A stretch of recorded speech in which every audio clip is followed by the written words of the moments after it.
एहसास है मैं तेरे पास हूँ, तू मेरे पास है। जिनको देखकर मैं मुंबई आया था वो कहते थे कि मेरे पास खाने को पैसे नहीं है, इसलिए मैं बीच पे जाकर बियर और वड़ा पाव मैं खा के दिन गुजारता था। तो एक बियर की बोतल और वड़ा पाव मिलाकर हम 150 रुपये में आएंगे, तो हाँ आप 30 रुपये की थाली क्यों नहीं खाते, आपके 4 दिन गुजर जाते हैं। सामने जो मेरी को स्टार थी, मैं उसका हाथ जब पकड़ने लगा तो मेरे हाथ कांपने लगे थे। तो डायरेक्टर साहब ने बोला कट कट कट, आप लाइनें बाद में बोल पाएंगे, पहले हाथ पकड़ना तो सीखो। It's all about your confidence. Acting कोई किसी को सिखा नहीं सकता है, वो आपके खून में होती है। अगर आप में वो कॉन्फिडेंस है, आपको लगता है कि आप कुछ कर सकते हैं, मुझ में सबसे अलग है, तो यू आर हेयर।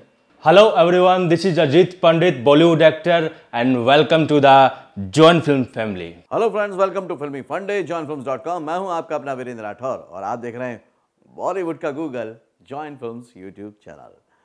फिल्मों में एक्टिंग करनी हो, टीवी में एक्टिंग करनी हो, कमर्शियल एड में एक्टिंग करनी हो, वेब सीरीज में एक्टिंग करनी हो या शॉर्ट फिल्म में एक्टिंग करनी हो, इसके लिए क्या क्या करना पड़ता है और इनमें क्या क्या फ़र्क होता है, ये बताने के लिए मेरे साथ एक एक्टर मौजूद हैं, Ajit Pandit. Welcome to join films. Thank you Rathore. Okay Ajit ji, ये जो इतने सारे आजकल प्लेटफॉर्म्स हो गए हैं जहाँ पर अलग अलग मौका मिलता है, बीइंग ए एक्टर कितना फ़र्क पड़ जाता है शेड्यूल में और एक्टिंग स्किल्स में?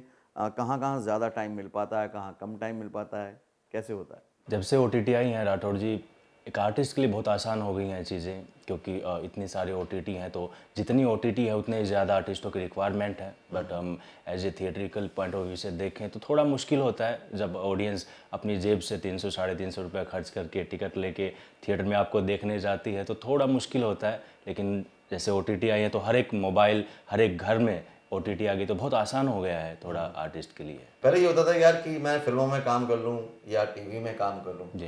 लेकिन जैसे कि आपने वीडियो एल्बम भी किए हैं जी, है ना, तो अब इस तरह के मौके भी आर्टिस्ट को मिलने लग गए हैं, क्योंकि पहले ये सब मॉडल्स के लिए काम अलग से होते थे। जी। तो ये नई अपॉर्चुनिटीज जो क्रिएट हुई हैं और इतने सारे डिजिटल वर्जन आ गए हैं ऑडियो के भी, इसको कैसे देखते हैं आप? मैं बचपन से ऐसा मानता हूँ राठौर जी कि एक्टर और मॉडल दो अलग अलग चीज़ें नहीं हैं, वो सेम ही चीज़ें हैं। कहीं ना कहीं एक एक्टर के अंदर हमेशा एक मॉडल रहता है और एक मॉडल के अंदर हमेशा एक एक्टर रहता है। बस यही है कि आप कुछ लोग ऐसा मानते हैं कि मॉडलिंग जो है थोड़ा सा डिफरेंट सब्जेक्ट है, बट वो एक्चुअली है नहीं। आप खुद देखिए ना कि जब आपके अंदर वो क्राइटेरिया रहता है, जब आप अपने आप को उस क्राइटेरिया में फिट मानते हैं कि आप एक कंफर्टेबल जोन में है कैमरे के साथ, आप कंफर्टेबल जोन में है अपने उस वर्क के साथ, तो ये अलग चीज़ें नहीं हैं। और मुझे ऐसा फील होता था, तो मुझे कभी ऐसा फील भी नहीं हुआ, जैसे मैंने भी बहुत सारी एल्बम्स की तो कि वो मेरा एक अलग काम है, ये मेरा एक अलग काम है एक्टिंग। मैं हमेशा दोनों को सेम ही जोन में मानता हूँ। ओके, अभी तक कौन कौन से प्रोजेक्ट आपके आ चुके हैं और कौन से आने बाकी हैं? जी, मेरा अभी फ़िलहाल एक MX प्लेयर पे आया था, क्वीन ऑफ सज्जनगढ़, जिसे काफ़ी अच्छी IMDb रेटिंग मिली है।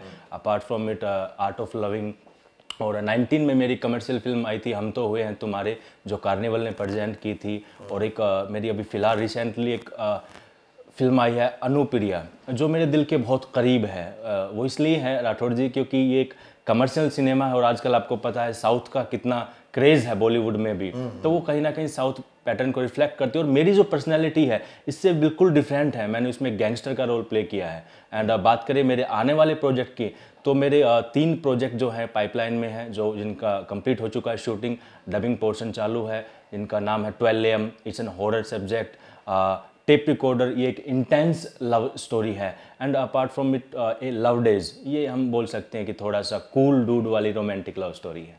ओके ग्रेट, तो आप काम कर रहे हैं और आगे भी काम आने वाले हैं जी। तो जब पहली बार आपने एक्टिंग के बारे में सोचा था जी, तो क्या इतना कॉन्फिडेंस था कि हाँ इस लेवल का काम कर जाऊंगा? नहीं, इतना कॉन्फिडेंस तो नहीं था, बट ऐसा भी नहीं था कि मुझे जब मैं स्कूल में पढ़ता था तब एक हमारा यूथ फेस्टिवल हुआ था, जब मैंने पहली बार पार्टिसिपेट किया था, तो मैंने बहुत चीज़ें सीखी नहीं थी उस वक्त, लेकिन मैंने इतना काम कर दिया था कि लोगों ने देखा तो कहा कि आपने बहुत खूबसूरत काम किया है। और जब मैं पहली बार मुंबई आया तो मैं एक इंसिडेंट बताऊं आपको छोटा सा, कि पहली बार जब मैं ऑडिशन में गया तो मेरे सामने जो मेरी को स्टार थी, मैं उसका हाथ जब पकड़ने लगा तो मेरे हाथ कांपने लगे थे। तो डायरेक्टर साहब ने बोला कट कट कट, आप लाइनें बाद में बोल पाएंगे, पहले हाथ पकड़ना तो सीखो। क्योंकि मैं उस बैकग्राउंड से हूँ, नॉन फिल्मी बैकग्राउंड से, तो आप समझ सकते हैं कि एकदम ग्लैमर की दुनिया में बोल्ड आप जब स्टेप उठाते हो तो बहुत मुश्किल होता है, लेकिन धीरे धीरे मैंने सीखा। और आपका ऐसा लोग कहते हैं कि आपको बहुत प्रिपरेशन करनी चाहिए, बहुत, it's all about your confidence. Acting कोई किसी को सिखा नहीं सकता है, वो आपके खून में होती है। अगर आप में वो कॉन्फिडेंस है, आपको लगता है कि आप कुछ कर सकते हैं, मुझ में सबसे अलग है, तो you are here, you are the rock star. Okay, great. तो मतलब कॉन्फिडेंस आपके हिसाब से बहुत डेफिनेटली, डेफिनेटली। लेकिन उसमें जो आपने बोला कि सीखने की बात है, उसमें ठीक है, लेकिन ये जो आपने किया प्रोसेस, जैसे डायरेक्टर ने आपको बताया, ये भी तो एक लर्निंग प्रोसेस ही है। Definitely, definitely. सीखना दो तरह से चीज़ें होती हैं। एक हम बोलते हैं हम एक्टिंग सिखाते हैं, एक्टिंग कभी कोई किसी को सिखा नहीं सकता। आपको टेक्निकली पॉइंट से वो सिखा सकते हैं, कैमरे की लाइट क्या होती है, कैमरे के सामने कितना बोलना है, टाइट फ्रेम है तो क्या है, वाइड फ्रेम है तो क्या, एंगल्स के बारे में आपको सिखाएंगे, आपका वॉइस मॉड्यूलेशन, आपका डिक्शन प्रॉब्लम, इस तरह की बातें आप सीख सकते हैं या सिखा सकते हैं। एक्टिंग आपके खून में होती है। राइट। तो अभी जब आप एक्टिंग कर रहे हैं और जब आपने बोला कि हाँ इतना कॉन्फिडेंस नहीं था लेकिन भरोसा था, तो कौन कौन से ऐसे लोग थे जिनको बिल्कुल भी भरोसा नहीं था कि आप कुछ कर पाओगे बॉलीवुड में? आजू बाजू के लोग हम बोल सकते हैं। मेरी फैमिली ने मेरा बहुत सपोर्ट किया है, मेरे मम्मी पापा भाई, उन लोगों ने मुझ पर विश्वास रखा है। बट हम ये बोल सकते हैं कि आपकी फैमिली रिश्तेदारी में भी कुछ लोग ऐसे होते हैं जिनको लगता है कि अरे ये कुछ अलग करने जा रहा है। आपको पता है, जैसे मैं जिस बैकग्राउंड से, वहाँ आपको आर्मी में जाना है, डिफेंस में जाना है, लेक्चरर बनना है, वो एक सिक्योर जॉब मांगते हैं कि आपका भैया इतना गवर्नमेंट जॉब किया, मंथली इतना है, आप फिक्स हो जाओ। मेरी जो स्ट्रीम है, आपको पता है, ऐसा है कि भाई एक दिन में भी अलग हो सकता है और सालों साल भी लग सकते हैं उस पोजीशन को पाने के लिए। तो उस वक्त जो है मेरे आजू बाजू के लोग या कुछ दूर के रिश्तेदार हैं जो उनको थोड़ा डाउट था कि अजीत कर पाएगा नहीं, लेकिन आज वो मुझे टीवी में देखते हैं या OTT प्लेटफॉर्म पे देखते हैं तो खुद मुझे फ़ोन करते हैं और कॉन्ग्रेचुलेसन बोलते हैं कि you are doing very well. जैसा आपने बताया कि ऑडिशन जब पहली बार दिया था तो डायरेक्टर ने बोला भाई पहले हाथ तो पकड़ना सीखो, फिर आपने हाथ पकड़ना सीखा, ऑडिशन देना भी सीखा। आज की डेट में अगर आप ऑडिशन देते हैं तो किन किन बातों का ध्यान रखते हैं? जी बिल्कुल, सबसे पहले मैं जो ध्यान देता हूँ कि हम जिस करेक्टर को प्रेजेंट कर रहे हैं उसका अपना एक क्राइटेरिया होता है। हर एक एक्टर हर एक करेक्टर को अलग तरीके से प्रेजेंट करता है। नवाजुद्दीन साहब जो अलग तरीके से प्रेजेंट करते हैं, शाहरुख खान साहब अलग तरीके से प्रेजेंट करते हैं। तो ऐसा ही अपना एक मेरा जोनर है। बस मैं ध्यान ये रखता हूँ कि सामने वाले करेक्टर की जो डिमांड है, उसका जो क्राइटेरिया है, उसकी जो अपनी पहचान है, मैं उसमें वो डालने की कोशिश करता हूँ। तो जब आप अपने इतने सारे किरदार कर लिए हैं, तो अब डायरेक्टर आपको किस उम्मीद से बुलाते हैं? क्या वो आपके साथ देखना चाहते हैं? अलग क्या करोगे आप? ऐसा मेरा पर्सनली मानता है कि मैं लाउड सिनेमा थोड़ा पसंद करता हूँ।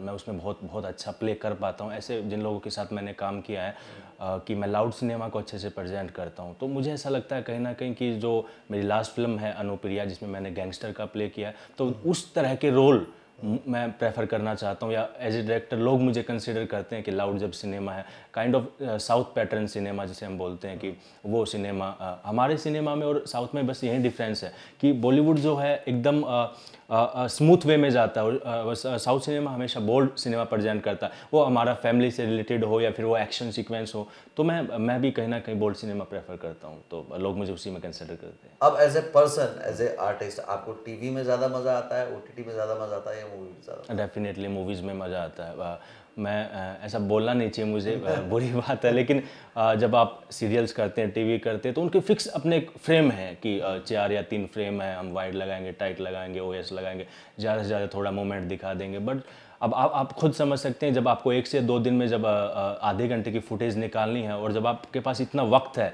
कि आप आधे घंटे की फुटेज निकालने के लिए 20 से 25 दिन लगाते हैं। एक फिल्म की शूटिंग नॉर्मली हम जाते हैं तो 40 डेज से 50 डेज के अराउंड होती है, वहीं जितना 2 घंटे का ड्यूरेशन हम टीवी में जाते हैं तो हमें 3 से 4 दिन में निकालना होता है। तो कहीं ना कहीं वो गैप आता है टेक्निकली, और मैं प्रेफर करता हूँ फिल्मों को इसलिए कि आप खुल के अच्छा काम कर पाते हो, अच्छे फ्रेम्स लगते हैं, आपको मज़ा आता है देखने में। तो आई प्रेफर फिल्म्स। ओके, जब हम अपने शहरों से चल के आते हैं तो होता ये है कि बहुत सारे जो लोग हैं वो फंस जाते हैं, जो उनको फ्रीडम मिलती है घर वालों की, कोई टोकने वाला नहीं, रोकने वाला नहीं, तो ऐसे बहुत सारे काम हो जाते हैं, इंसिडेंट हो जाते हैं जिसकी वजह से वो अपने मेन गोल से भटक जाते हैं। आपने कहाँ पे अपने ऊपर फोकस रखा, ध्यान रखा? जब मेरी पहली फिल्म आई थी तो मुझसे मेरे हरियाणा में एक जर्नलिस्ट ने सवाल पूछा था कि लोग कहते हैं मुंबई बहुत महंगी है, अफोर्ड नहीं कर पाएंगे, तो आपका इस बारे में क्या कहना? तो आपका सवाल मुझे उसकी याद दिला रहा है।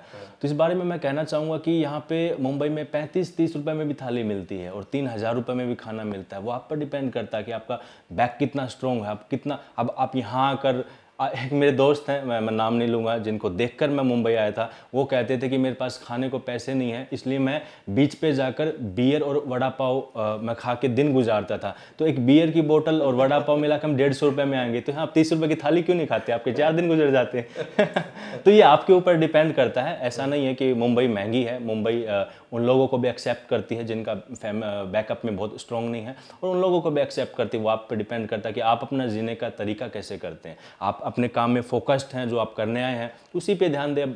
ग्लैमर है, बॉम्बे है, डेफिनेटली होता है कि जब आप गांव से या छोटी सिटी से आते हैं तो यहाँ वो चहलकदमी आपको मिलती है कि कहीं ना कहीं आपके जो रास्ते भटकने लगते हैं, और यही एक रीज़न रहता है कि आप यहाँ कामयाब नहीं हो पाते हो। वरना मुंबई सबको एक्सेप्ट करती है, अगर आप में टैलेंट है, आप में वो बात है, तो आप स्टार हो। ओके, जब आप कैरेक्टर को प्रिपेयर करते हो कोई भी, जैसे आपने बोला गैंगस्टर का था, बाकी अलग अलग, जी, तब उसमें मेन किन किन पॉइंटर्स को आप चेकलिस्ट करते हो कि यार ये तो मेरे को जानना चाहिए, अंडरस्टैंड करना चाहिए? बिल्कुल, सबसे पहले मैं उनके बोलने का लहजा मैं प्रेफर करता हूँ। जैसे मैं अभी आपसे बात कर रहा हूँ, तो मेरे जैसे लास्ट प्रोजेक्ट में मेरा कैरेक्टर था गैंगस्टर का, तो उसका अपना बोलने का एक तरीका था, ये आवाज़ नहीं करने का, साला तेरे को इधर ही ठोक डालेगा, मैं समझा गया। तो वो जो एक उसका अपना एक बोलने का तरीका, अपना एक्ट करने का स्टाइल होता है। अब मैं आपसे बोलूँ एक्सक्यूज मी पानी देना, एक आदमी आपको बोले पानी बोतल देना यार, तो वो एक अलग, वो सबसे पहले मैं उसका जो टोन है, जो बॉडी लैंग्वेज है, उसको मैं प्रेफर करता हूँ कि कहीं ना कहीं मैं उसको मैच कर पाऊँ। तो और सेकेंडली जब हम बात करें उसके क्राइटेरिया की, तो फिर उसमें स्टार्ट होता है कि आपके चलने का तरीका क्या है, आपके एक्टिविटी करने का तरीका क्या है, आपका जो कि लोगों से कन्वर्जेशन करने का तरीका, लोगों के साथ बैठना उठना, वो सब चीज़ों को फिर मैं धीरे धीरे कैप्चर करता हूँ अपने अंदर। लेकिन सबसे पहले मैं जो है उसका अपना जो बोलने का तरीका है, मैं उसको कैप्चर करता हूँ। Thank you Ajit, thank you so much, nice meeting. तो ये थे अजीत पंडित, बहुत अच्छी बातें कही इस वीडियो में। आपके लिए कंक्लूड कर देता हूँ हमेशा की तरह। पहली बात ये कि कॉन्फिडेंस बहुत बड़ी चीज़ है, क्योंकि कॉन्फिडेंस होता है तो लर्निंग में भी मज़ा आता है, और फिर लर्निंग होती है तो कॉन्फिडेंस और बढ़ता चला जाता है। घबराते सभी हैं, लेकिन जो रुक जाते हैं घबरा के, वो आगे नहीं बढ़ते हैं। जैसे वो घबराए थे लेकिन रुके नहीं, कॉन्फिडेंस के साथ बढ़ते रहे तो आगे चलते गए। और उसके बाद अगर आपको कैरेक्टर प्रिपेयर करना है तो आपको कुछ पॉइंटर्स पे काम करना पड़ेगा। एक्टिंग यूं ही नहीं हो जाती, उसको करना पड़ता है, समझना पड़ता है, अंडरस्टैंड करना पड़ता है। आपने इस वीडियो से क्या सीखा, क्या समझा, मुझे ज़रूर बताइएगा कमेंट करके। इस वीडियो को लाइक कीजिएगा, शेयर कीजिएगा सभी लोगों के साथ, ताकि उनके पास भी ये नॉलेज पहुंच सके। अगले वीडियो में फिर से मिलता हूं, तब तक के लिए देखते रहिए, सीखते रहिए, जमे रहिए। All the very best. Hello friends, film celebrity और जॉइन फिल्म्स मेंटोर्स की एक्टर मास्टर क्लासेस देखने के लिए डाउनलोड कीजिए जॉइन फिल्म्स ऐप।